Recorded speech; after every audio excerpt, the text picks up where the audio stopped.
What's up, ladies and gents? Welcome to another episode of Optimize Your Body podcast. And you're in for an absolute treat again today because I'm going to be talking about, I've named this the Fat Loss Masterclass. I might change the title to this, right? But ultimately, it's going to be everything relating to achieving sustainable weight loss, sustainable fat loss. And even if you're someone who's already at a good level, you might already be in shape, but you want to kind of drop stubborn body fat. You want to get to the next level. This is going to be relevant for those people or anyone who's been struggling with their weight and just in general for health.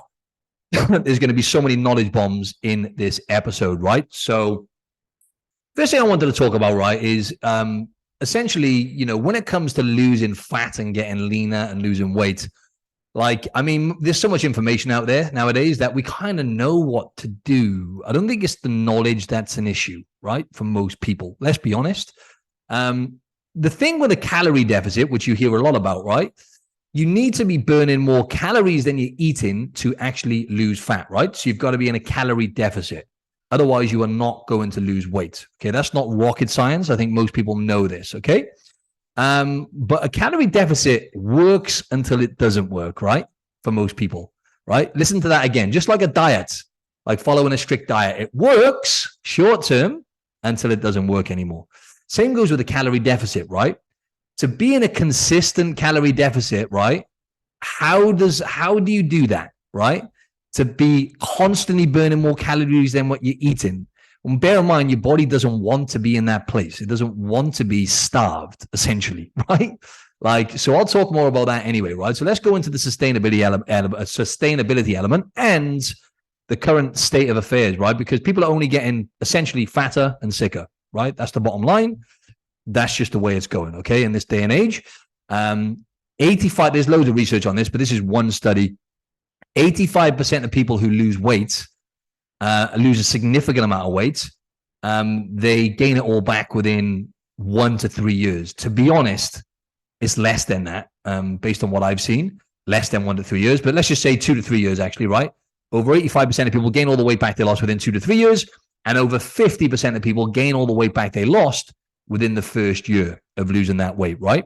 Here in Australia, for example, 67, and this is last year as well. It's probably gone up now because it's only rising. Like I said, 67% of people are overweight and 20% were obese, but that was back in 2017. So that's no doubt that's higher now. I would say that's got to be more towards 30%, even here in Australia. And that's obese.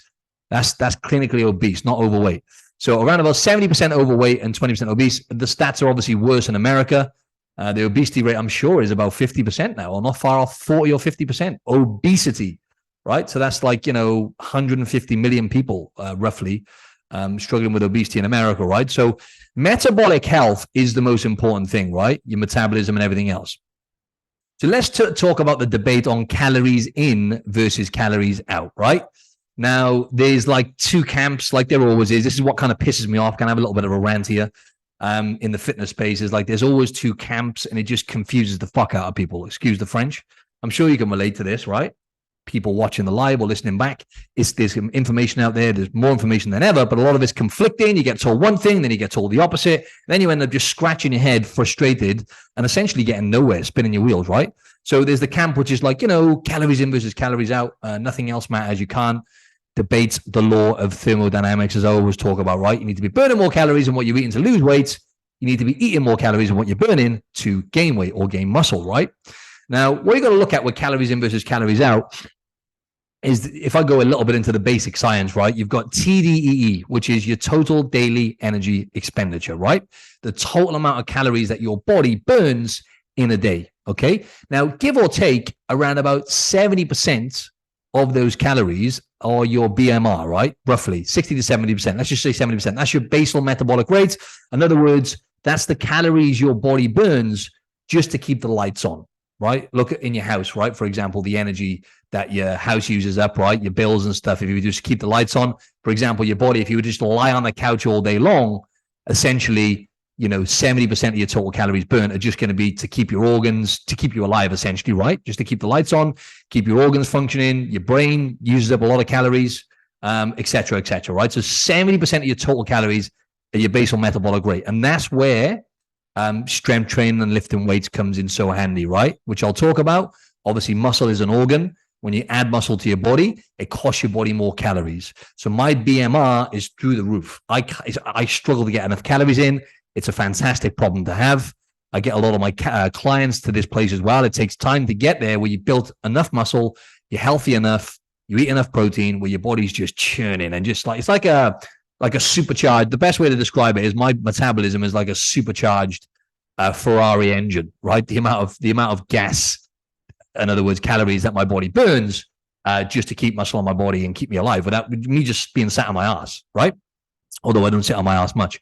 Anyway, the other 30%, 15%, now this is important, pay attention to this, right, is NEAT, right? So roughly around about 15% of your calories, your daily calories is NEAT. So NEAT is non-exercise activity thermogenesis, in other words, movement, okay? So a lot of people, for example, they sit on their ass all day, right? That's most people, and that's another reason why most people are overweight and obese, because the technology era, people are sat on their ass more than ever, right? And you can get Uber Eats to your couch, okay? So fighting a losing battle, and essentially people don't move much. So NEAT is just your activity, so getting up, moving. I'm a person who does, I'm a type A. I like to move. It boosts my energy. I average about 13,000 steps a day, I think, just because I walk after my 2 big meals. I like to move around regular. I don't like to sit down for too long. Sitting is the new smoking. Okay. You sit down for longer than 90 minutes or 2 hours. It's very bad for you. That's why they say sitting is the new smoking. It's absolutely atrocious for your health. So regular movement is key whilst we're on that topic. But 15% of your calories is going to be your daily movement. 10% is the thermic effect of food, okay, which is basically fiber and protein.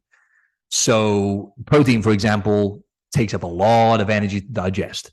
There was actually a recent study, I think I mentioned this before, done, long story short, 2 groups of people, they ate the same amount of calories. One group of people had really high protein, can't remember the amount. The other group had low to moderate protein, but they had the same calories, okay? And the fats and carbs were the same as well. And this, bear in mind, they're eating the same amount of calories, the same amount, right? But, the fats and carbs couldn't have been the same. I'm lying there, right? Forget about that. But they had the same calories. One had high protein, one had low to moderate. And the group, I think it was over only a short period of time as well. I can't remember. It might have been 4 to 8 weeks or something like that. Maybe 12 weeks. But the group who had the high protein lost significantly more weight with having the same calories, because protein costs your body a lot of calories to digest. It uses up a lot of energy just to digest protein and break it down. So obviously with me, for example, I eat a really high amount of protein, like a ridiculous amount. I have about 300 grams, maybe more, sometimes 350 grams of protein a day. So that's another reason why my metabolism is working so hard. Also fiber as well. So fiber basically has a high thermic effect. So when you're having your fruit, your veggies, those kind of things, fibrous foods, potatoes, etc., there is research to show that fiber has a high thermic effect as well, because obviously, again, it slows down the digestion process, so it costs your body a decent amount of calories. Now, this is the interesting one, my friend, right? Listen up. Only 5% of your calories a day, right, are burnt from training on average. So a lot of people, they come to me, or people say to me, I can't understand it. Like, I'm not losing weight. I'm struggling. I'm actually gaining fat. I'm getting more and more overweight. And ultimately, they're like, I'm training every day. I go to the gym every day. And it's like, okay, but what are you doing for the other, your other waking hours? Let's just say the other 15 hours that you're awake for. What are you doing for? Oh, let's have a look at your steps. Oh, you're doing 3,000 steps. You're not moving at all. You're sat on your ass. You're a couch potato, right? And then if you bring in the other factors in terms of the type of training they're doing, how much muscle have they got on their body, that's secondary. That doesn't really add up at all in comparison to how much calories you can burn when you're moving, right? So 5%, my friend, you could be training every day. If you're sat on your ass all day and you're not getting enough steps and movement in, right, you're not going to be burning many calories, and it's going to be much harder for you to lose fat. So NEAT. And when I say NEAT, non-exercise activity thermogenesis, is not just like going for allocated walks. It's movement in general. So like when you're fidgeting and stuff, like I don't like to sit still much, right? I struggle to sit. I do sit still when I'm focused on work. I move a lot, just fidgeting, moving around, cleaning your house, doing your gardening. That's all classed as movement, right? So yeah, so that's how you break it down. 70% is your body just to keep the lights on, the amount of calories your body burns, you being sat on the couch. Only 5% of your total calories is from training, actually the calories you burn when you're in the gym, right? 15% is from movement. Okay, that's quite a high amount. And then 10% is a high amount as well, right? The type of food you're eating, protein and fiber, mainly protein, right? Having high protein is going to cost your body like 10% more calories a day. That's a lot, my friend, on average, right? So anyway, moving into basically have a sip of my coffee there. Calorie. So let's just talk about what's really important. I just did a post on this, right? And I was just answering a question then from someone on my Instagram live in terms of fats, protein, carbs, calories, right? When it comes to losing weight, my friend, like fuck carbs and fuck fat. Excuse the French. I said this on the video on my Instagram as well, right? That's personal preference. Doesn't make any difference to body composition. In other words, to fat loss. Fats and carbs don't make any difference to weight loss. I'm going to say that again, right? Just to clarify. When protein and calories are equated, so you've got to have, like I just said, high protein or adequate protein, right? I would say ideally if you're looking to lose weight, at least a minimum of, I would say 2 grams at a bare minimum, 2 grams of protein per kilo of body weight. Okay, most of my podcast audience are in America, so I would say a bare minimum of 1 gram of protein per pound of your body weight, all right? Minimum, higher is better, I would say. It depends on what your lifestyle is like and how much you train, but 1.5 grams ideally, 1.5 grams of protein per pound of body weight. That's really high. That's like what I have. Basically, that's a high amount. So high protein, and you need to be in a calorie deficit. So to lose weight, you need to be in a calorie deficit of about 10 to 25% max below your maintenance calories. So if your calories just to maintain, again, a lot of people like listening back to this or what you might not even know what your maintenance calories are. You can do calculators online. I mean, the metabolism is very complex. It'll give you an idea, but there's a lot of guesswork when you're doing it yourself, right? That's why it's like, for example, my clients sign up. They're like, oh my God, there's a breath of fresh air now. Don't have to do any thinking. He can just tell me what to do and I can do it and get leaner, right? But anyway, you need to be in a calorie deficit of 10 to 25%. I'll answer it. I can see some questions popping up here in the live. I will answer all these questions at the end. But 10 to 25% below your maintenance calories. So if your calories to maintain your weight are, let's say, 2,000 calories, you need to be in a minimum of 10% lower than that. So in other words, at least 200 calorie deficit, right? So you need to be having, like say, 1,800 calories maximum you can have, right? That's the minimum deficit because that's 10% below, and up to 25%. So up to 500 calories less. It depends on how aggressive you want to do it. But ultimately, the bigger the deficit, the harder it is to sustain and the harder it is in general, right? So, I always recommend to start slow, but it really depends what position you're in. So high protein, calories, fats and carbs are personal preference. Obviously, carbs and food quality I always talk about is key. You've got to be eating predominantly whole foods. I say this every single episode. You've got to be eating at least 90%, in my opinion, real food. In other words, single ingredient foods primarily. If you're eating ultra processed foods that come out of a packet, you're going to overeat. Good luck. You're not going to be able to lose weight and keep it off. It's as simple as that. Research shows that as well. So another thing I wanted to talk about is most people are simply not in a position to cut weight. I'll say that again. Most people are simply not in a position to cut weight and be able to keep it off. Losing weight, fantastic, right? Quite challenging, not that impressive, to be honest, right? It's hard. Full credit to you, right? I'm not going to talk down to anyone. Credit to you if you've lost weight, right? Because that is hard. But to keep it off and get lean and stay lean, even if you're someone who's already in decent shape, if you want to get in the shape I'm in, for example, I have abs all year round, right? Another animal, my friend. It's another animal, all right? So most people are not in a position to lose weight and keep it off, right? And the reason is because behaviors, like I just say, behaviors with food, right? Ultimately, if you're eating processed foods or if you struggle with emotional eating and it's a regular occurrence, you're not going to keep the weight off. You're going to overeat and you're going to keep gaining the weight back. And the other thing then is lifestyle. People haven't made changes to their lifestyle that are sustainable. Remember, when you're looking to lose fat or lose weight and keep it off or get lean and stay lean, you got to be making changes to your lifestyle that are permanent, right? So if you increase your steps, for example, you move more. The second you stop doing that and you go back to what you were doing before, maybe being lazy and sitting on your ass, I'm just going to say it how it is, then you're going to gain the weight back, for example, right? So whatever you implement, you have to be able to sustain. So like if you start training a certain way, you need to be able to sustain that because you might do that. You might eat better, at high protein, lose consistency with your nutrition, which I'm going to talk about with your nutrition and training. Then you gain the weight back, right? So you've got to make changes that are sustainable. And that's why I just want to talk about, my approach with clients because it's valuable to you, right? I meet my clients where they're at. That's what we do at Optimize Your Body. We meet people where they're at. We make changes to their lifestyle, whatever change you make to their nutrition or whatever we do, it's one thing at a time, maybe 2 things max. They're consistent with those things. They sustain them, right? And then they get sustainable results. As simple as that, right? Most people have been struggling to restrict calories for their whole life, right? So most people, you could probably, if you're listening to this, Perhaps you've been struggling for a long time to be able to stay in good shape all year round, right? Stay in great shape.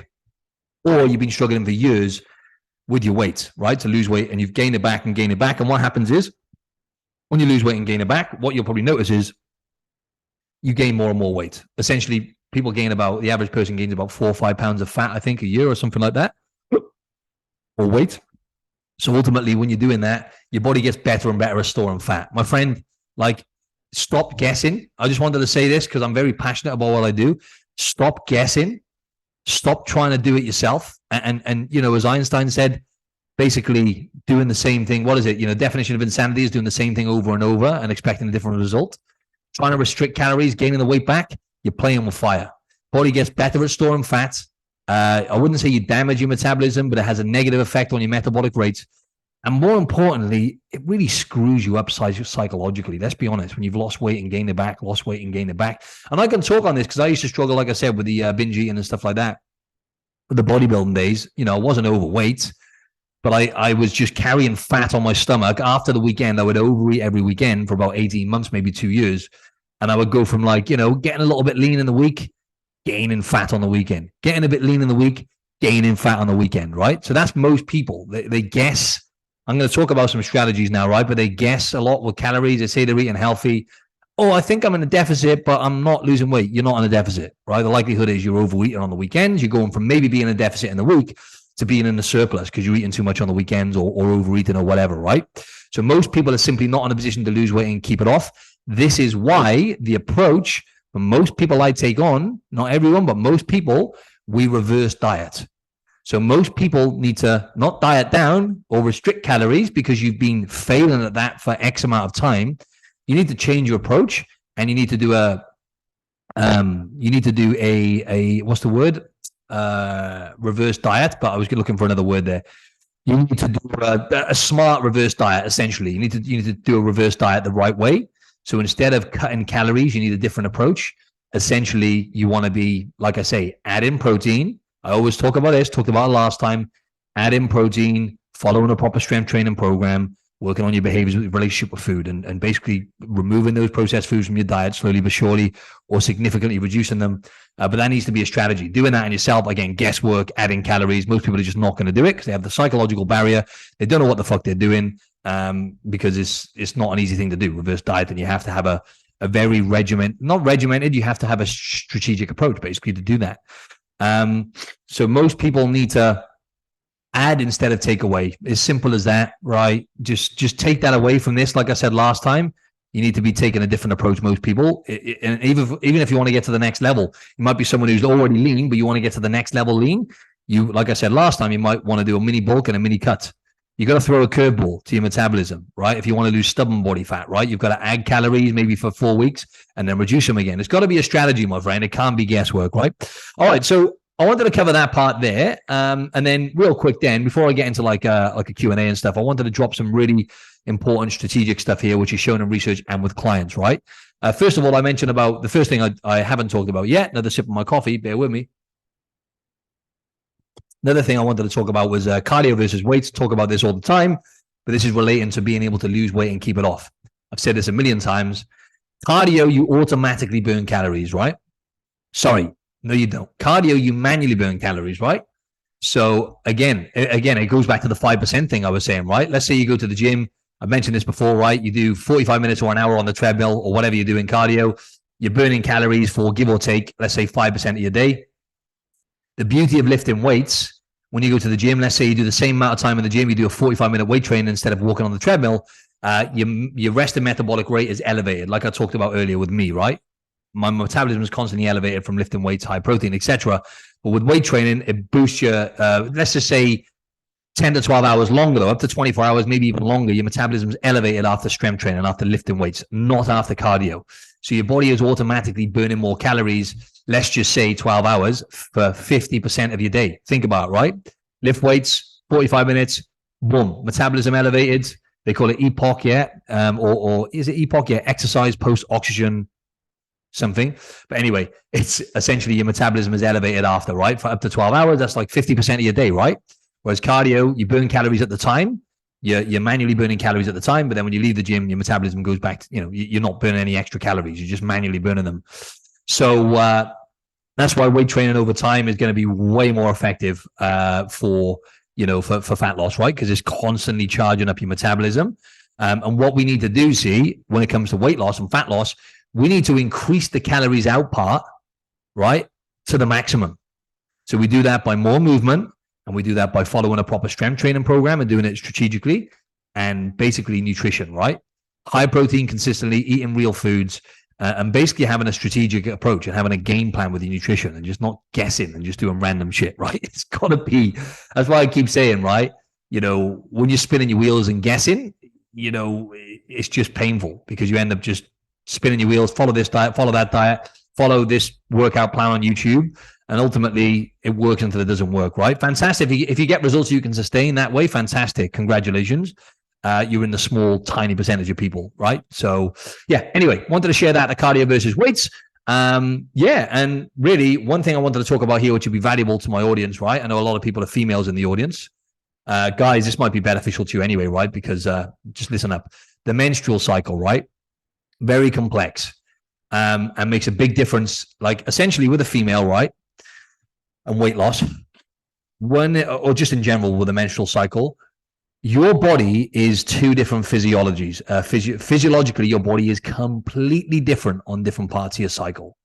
So I always get my female clients to pay attention to this, okay? And I make them aware of it at a minimum.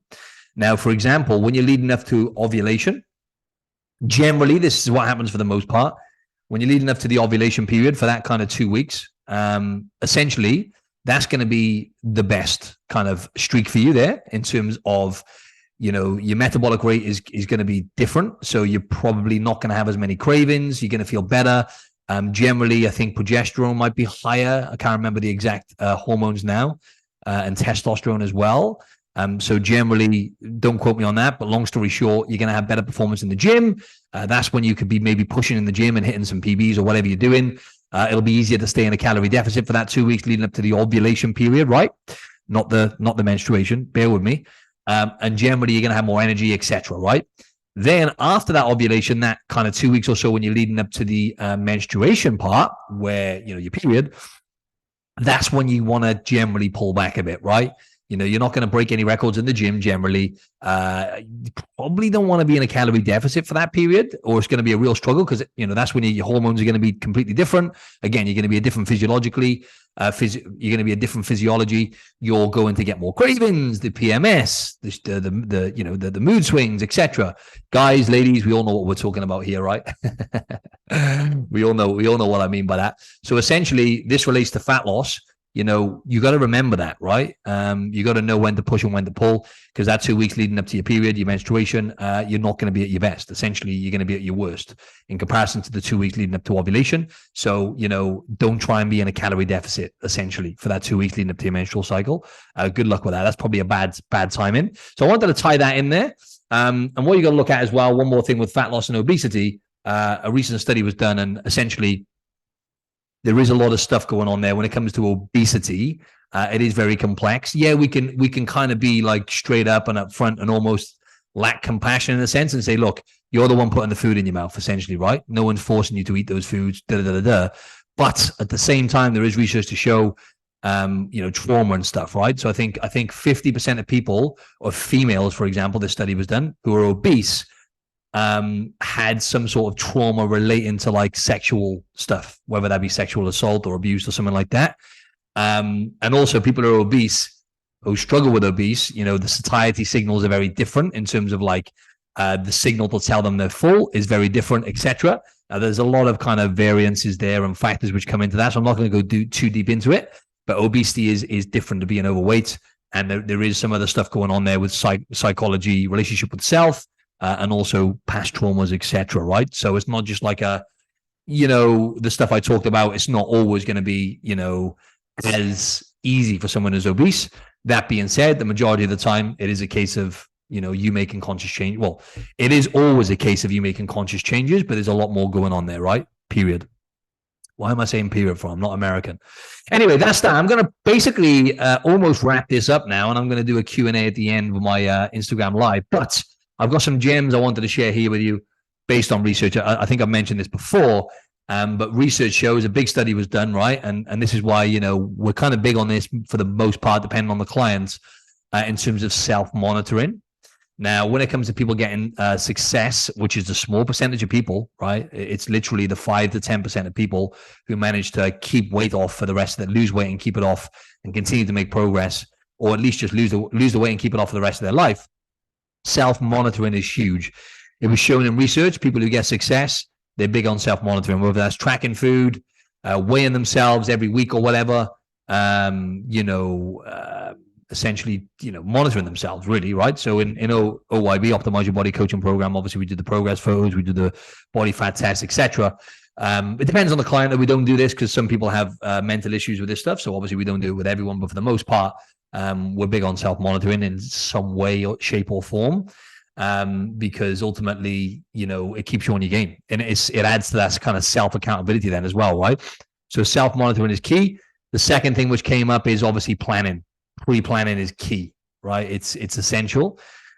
Fail to prepare, prepare to fail.